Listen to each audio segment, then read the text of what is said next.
Correspondent Molly Hunter and former U.S. Ambassador to Ukraine, William Taylor. He's a distinguished fellow at the Atlantic Council. Molly, U.S. officials met with the Ukrainians first, now the Russians. What do we know about these discussions today?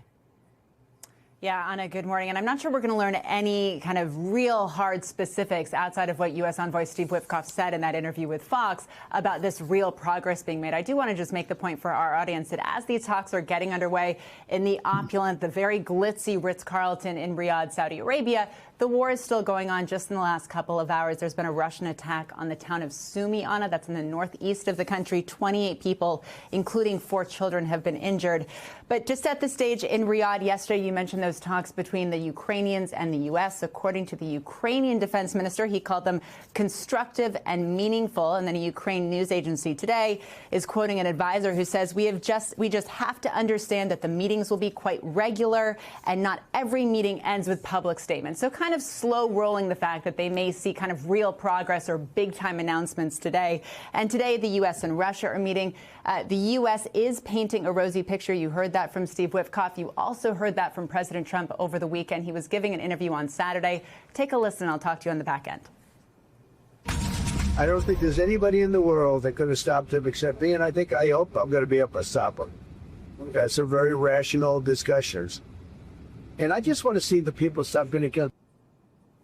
As Steve Witkoff is definitely echoing his boss's optimism with his real progress comment. Now, Kremlin spokesperson Dmitry Peskov, we've heard from, who says we are only at the beginning of the path, not dissimilar, of course, to his Ukrainian counterparts are saying, look, this is going to be a process. It's going to require a bunch of meetings to get to that real progress. And the focus today, as U.S. Envoy Steve Witkoff said, is on the Black Sea. Why that matters, Anna, is that is a place where Russia exports a lot of grain and fertilizer from Ukraine. Ukraine, however, really wants to see guarantees that that shipping channel will be safe for its ships. Anna? Molly Hunter, thank you for that reporting, as always. Keep us posted if there's any news that develops here in the next half hour during our show. Ambassador, that sound we just heard, President Trump saying he's the only one in the world who can stop Putin. Do you think there's any truth to that or simply wishful thinking?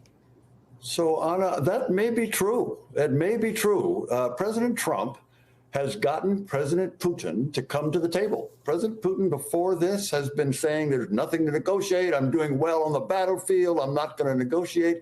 Now he's saying he's going to come to the table. He's got caveats. He's got caveats. Basically, Putin's caveats are that he wants Ukraine to capitulate. And that's clearly not going to happen. But President Trump has agreed with President Zelensky of Ukraine they were trying for a full ceasefire.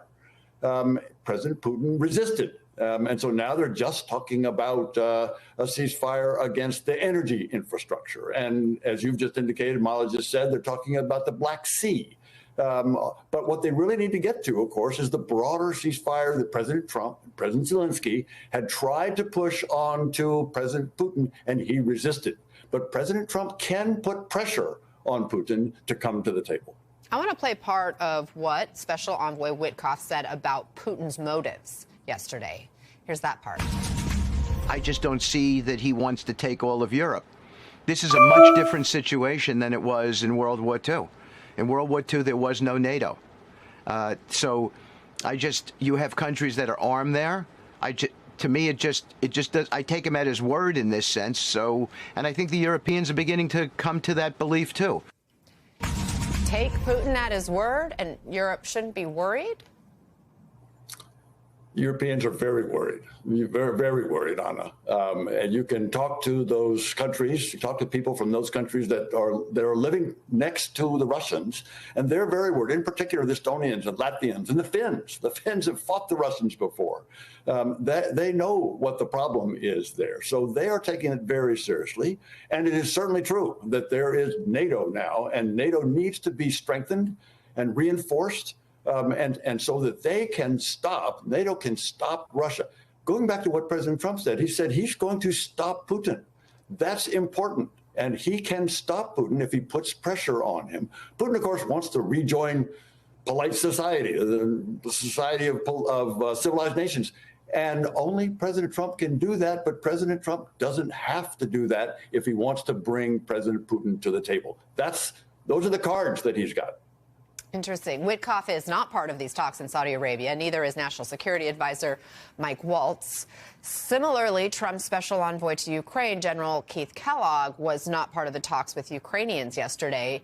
Instead, it's lesser-known officials from the National Security Council, the State Department, leading these talks from the U.S. side.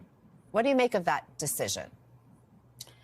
So that indicates that what people have said, that is, these are technical talks. These are technical decisions, agreements on how to implement this first phase. Again, the first phase is on energy infrastructure, ceasefire against energy infrastructure. And there's a technical issue, a bunch of technical issues that will implement that. Then, if they can resolve those, then they can go on, as you've said, Molly said, to the sea, to the Black Sea. But these are not high-level talks, and Molly's also right. We're probably not looking at big announcements coming out of these today. This is a step-by-step process. Ambassador Bill Taylor, thank you so much for being here.